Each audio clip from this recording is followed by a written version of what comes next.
tenés, ¿eh? Tenemos la novedad, la primicia. Mirá, lo tenemos acá. Mostralo.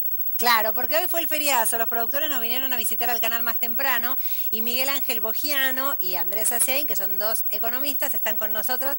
¿A esto se referían cuando hablaban de los brotes verdes?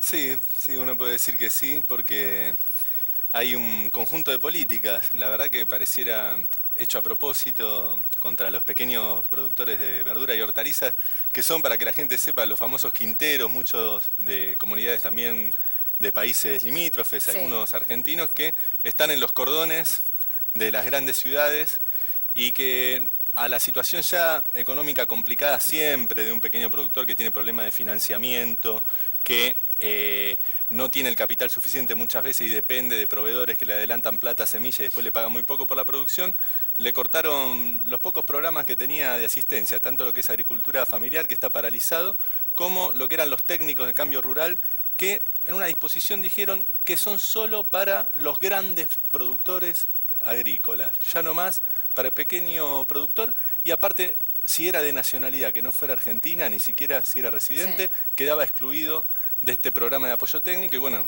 la crisis creo que hoy se expresó en este feriazo en Plaza de Mayo, donde los productores ofrecieron su producción que hoy no es rentable a los precios que le pagan Claro, veíamos para su esa origen. diferencia, ¿no? De lo que le pagan al productor y lo que terminamos pagando nosotros en el mercado, en la verdulería. Miguel Ángel, ¿no debería ser al revés, que la ayuda sea para los pequeños y no para los grandes? Mira, déjame hacer un comentario general, Sí. porque a mí me parece que esto va más allá de solamente los productores de A ver. determinados bienes que son exportables, que esto es una situación muy similar que tiene la gente en Río Negro con las manzanas y con las Sí. peras, eh, en parte también con la carne y otros matices, pero hablemos desde los últimos 12 meses, donde vos tuviste una inflación del 22,5%, 23% y un dólar que en el mismo momento subió un 14, un 14,5%. Con Sí. lo cual vos tenés que el dólar quedó 8 puntos abajo de la inflación y lo que termina pasando es que en definitiva la Argentina se vuelve más cara en dólares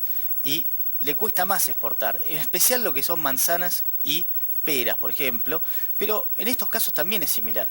Y respondiendo a tu pregunta, lo que pasa es que la diferencia entre lo que es el productor y lo que termina saliendo en el supermercado, vos tenés toda una serie de intermediarios que son los mismos que están hace muchísimo tiempo y Ujú. que te voy a desnombrar dos. Hay dos grandes intermediarios que del 100% de lo que vale un bien, te estoy hablando en promedio, se lleva el 30% el Estado en diferentes impuestos y contribuciones y se lleva el otro 30% la logística.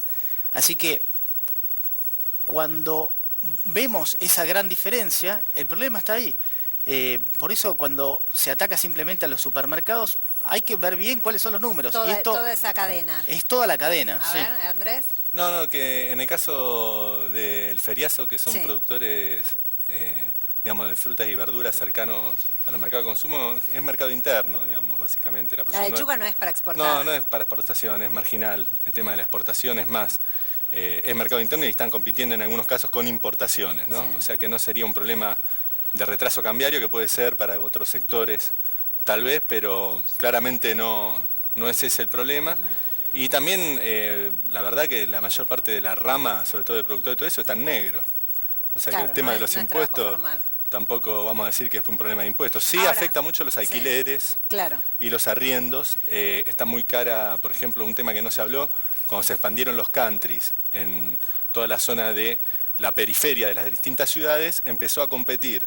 Esas tierras que antes valían muy poco y que por poca plata se podían arrendar para producción de fruta y verdura, Subió el empezó a valor. competir Claro. con emprendimiento inmobiliario. Uno lo puede ver, por ejemplo, en el Gran La Plata o en parte del norte, en Escobar, en zonas de la A provincia de ver, Buenos Aires. para los dos están hablando de que no es un caso aislado lo que pasó hoy, ¿no? El feriazo en Plaza de Mayo. Vamos a repasar gráficamente algunos de los tantos sectores en crisis que se vivieron y que tuvieron como epicentro la Plaza de Mayo, porque Argentina en estas economías regionales tuvo la crisis de lechera, ¿no? Que cerraba un tambo cada 20 horas en el último año y medio, más o menos. Esa es lo que se venía diciendo. Incluso primero la tiraban la leche como reclamo y después dijeron, bueno, no la vamos a tirar, la vamos a regalar. ¿Por qué se da en el caso de los tambos? Bueno, mirá, en el caso de la leche hay que aclarar que todos los mercados no son similares, pero Exacto. el precio de la leche internacional viene marcado por lo que se llama la empresa Fonterra, que es de Nueva Zelanda, Sí.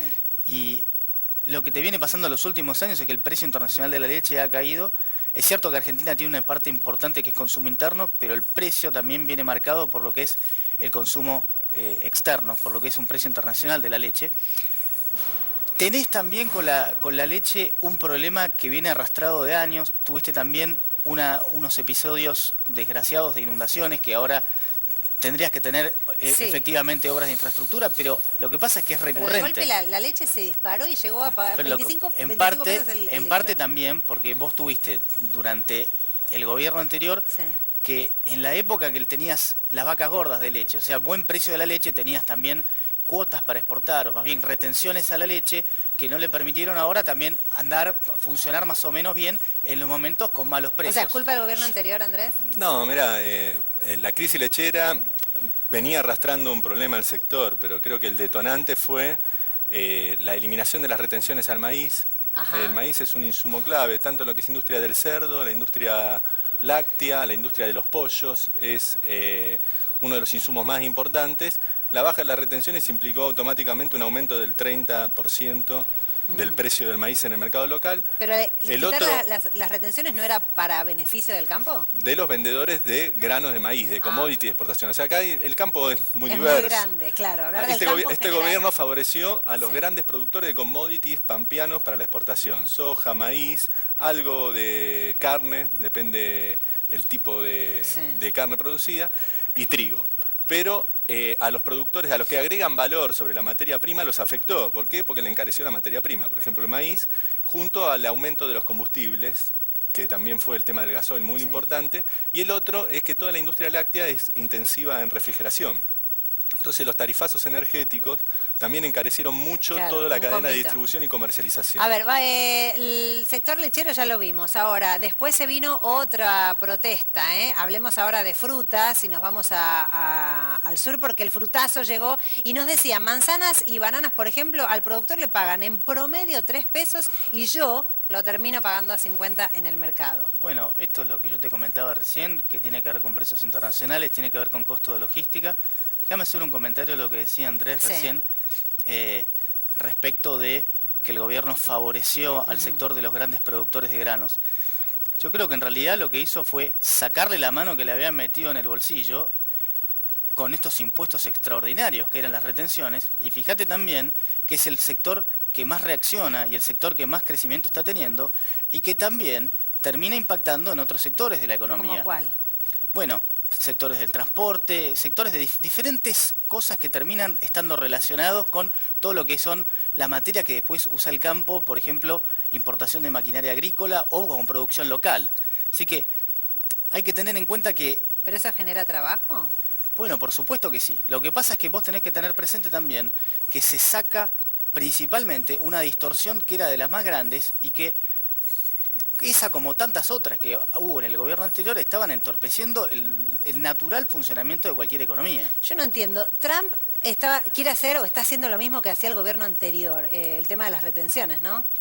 Sí, ¿Con qué? hay... En Estados aranceles, Unidos ¿no? los aranceles se A la aplica. protección. Claro, Es muy general esa afirmación. El caso, no es pero tan bueno, así. le están diciendo a Trump que es casi socialista, ¿no? No, Proteccionista no, y Trump, nacionalista. De hecho, Trump está haciendo la reforma impositiva Sí. más grande de los últimos años de Estados Unidos. De hecho, a mi juicio, los medios locales atraparon con poca relevancia la trascendencia de la noticia de Estados Unidos, que al bajar tanto los impuestos a las empresas americanas y proponerles tantas ventajas para que repatrien sus dólares que están afuera, muy probablemente generen un gran aluvión de dólares hacia Estados Unidos, que está fuera del mundo, y puede hacer que se encarezca el financiamiento para el resto del mundo. O sea, Y eso nos va a habría que impactar hacer a eso Argentina. acá. ¿Hacer qué cosa? También una reforma impositiva.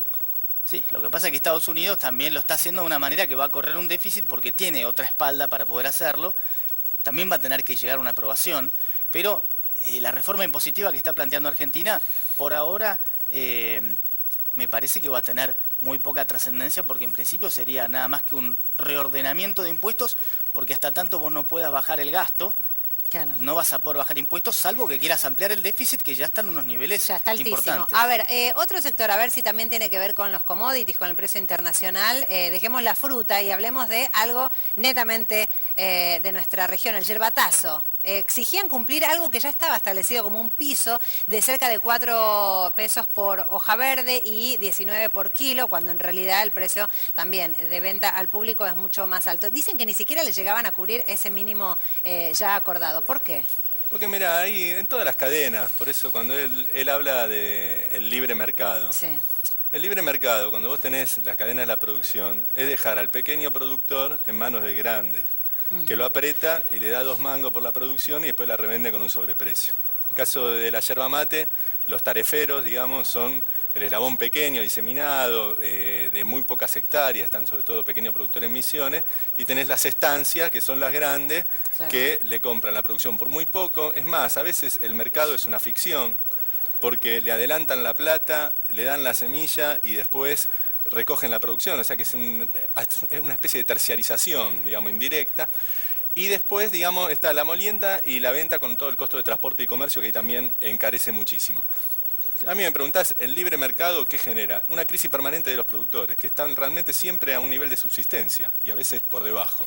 Entonces, ahí uno no puede decir el libre mercado.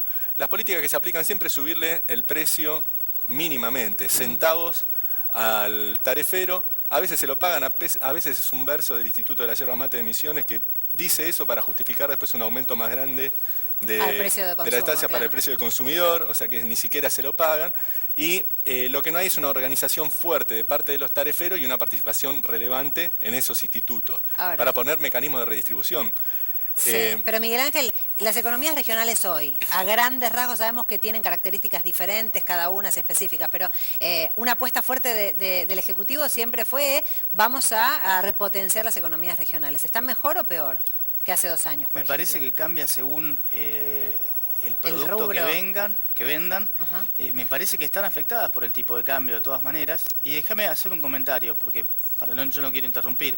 No, dale, Pero pero quiero escuchar diferentes posturas sobre el mismo Él tema. habla de que suena muy bien siempre esto de que el más grande aprieta al más chico, y muchos casos sucede, pero fíjate cómo es el mercado de la leche. El mercado de la leche es súper atomizado, tenés un montón de tambos chicos, Sí. y tenés lo que llaman las usinas lácteas. Entre otras están Sancor y la Serenísima. Sí. Las dos están fundidas. Así que... Pero no- muchos tambos cerraron, ya ni siquiera están pero en entendés, crisis. bueno, está bien, ¿no? pero vamos a asumir por un segundo que el más grande aprieta al más chico. Si así fuera, a Sancor y a la Serenísima le tendría que estar yendo bárbaro, y están casi fundidas las ¿Y dos. por qué no? Entonces, lo que te quiero decir es que es mucho más allá Ajá. que esa simplificación de decir que el más grande aprieta al más chico. En el caso de la leche tenés un manifiesto problema logístico que aumenta los costos de muchísimas cosas. Yo insisto, la logística tiene que ver con el 30% del precio de cada producto. No conozco la microeconomía de cada hortaliza, te voy a ser franco, Claro. pero en lo que son los grandes productos afecta enormemente.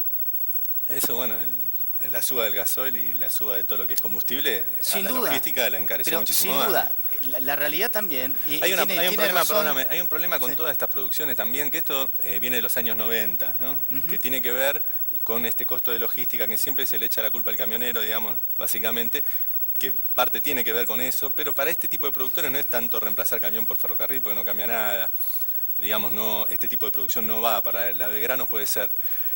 Acá una de las reformas, digamos, que tiró abajo el sector y encareció los costos de logística fue cuando se concentraron los mercados concentradores justamente de distribución, básicamente en Buenos Aires, ¿no? Entonces, muchas de estas producciones regionales recorren distancias hasta Buenos Aires y de ahí recorren de vuelta a su propia provincia, encareciendo Claro. mucho. Antes había toda una lógica, incluso con los tambos, con las producciones de alimentos para el mercado de consumo, de pequeños mercados, digamos, cercanos a las distintas ciudades y lugares de consumo que vinculaban directamente productor y consumidor, disminuyendo los intermediarios. Para vos, ¿las economías regionales están mejor o peor que antes? Digo, ya hablamos más a grandes rasgos de las retenciones, pero si No, tenés que poner básicamente una frase. favoreció a los grandes productores de granos para la exportación, cereales oleaginosas y algo de carnes. ¿Y carne también? Y complicó a todos los que le agregan valor a las materias primas. Pero esto es una cuestión de lógica. Cuando vos decís, voy a poner el precio de la energía, del maíz, del trigo, de todas las materias primas que produce la Argentina, gracias a que tiene mucha tierra, muchos recursos, la produce a términos de costo económico. Sí. Pero vos decís,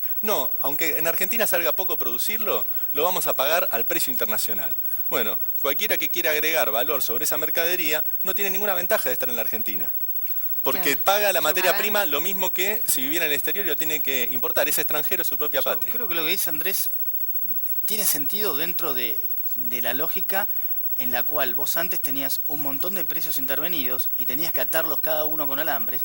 Y efectivamente, cuando vos soltás el cepo, te pasan un montón de cosas. Te pasa, por ejemplo, que te sube el maíz y se le encarece la leche, te pasa que te suben los combustibles, te pasa que antes el que producía carne le tenían prohibido exportar y ahora le permiten pero no le conviene exportar, con lo cual lo dejan más o menos igual. Pero eso es lo que también sucede cuando tenés que normalizar y tener una devaluación tan grande como fue la del 2015, que termina teniendo muchos impactos que, además de eso, cuando vos tenés un programa antiinflacionario que se financia con deuda externa, insisto, te propone un tipo de cambio atrasado, con lo cual yo te digo, esta situación que vos ves en las provincias probablemente no cambie ni el año que viene ni el otro, porque es la misma lógica que se va a suceder, salvo que vos tengas algún cambio especial en alguna de las cosas, ahora, en algún producto, en algún precio internacional. Por sí o por no, porque se nos acabó el tiempo. Sí. ¿Insistís, Miguel Ángel, con el atraso de tipo cambiario? O sea que hay que devaluar antes o después de las elecciones. No, esto no tiene que ver con que haya que devaluar. O hay una necesidad, o hay una Imagínate que las presión. cosas no es tan fácil de solucionarlas con una devaluación. Simplemente hay acá un atraso cambiario estructural que va a persistir porque Argentina tiene déficit fiscal que lo está financiando con dólares que no llega a absorber por completo el mercado local, con lo cual vos vas a tener estructuralmente una situación que no va a favorecer al exportador y que va... Pero va a permanecer como está ahora el dólar, digo, no va a haber disparadas. No creo que tenga disparadas y aparte ¿Andrés? Argentina se sigue encareciendo en dólares. ¿Andrés? Y mira, están tomando deuda a lo loco, o sea que mientras le presten van a poder controlar el dólar. Yo creo que no han solucionado, digamos, ninguno de los desequilibrios que tenía la economía. Han hecho políticas que justamente con el discurso del mercado empeoraron la situación de la gente y los problemas que había no se solucionaron, sino que los están tapando con endeudamiento externo. Es el único programa, deuda, deuda, deuda. Bueno, gracias a los dos y esperemos, todos queremos lo mismo. Que nos vaya bien a todos. A todos, ¿no? Gracias Miguel Ángel Bogiano y Andrés Aciaín. A los economistas en piso. Ahora está el capo máximo de las redes en Crónica.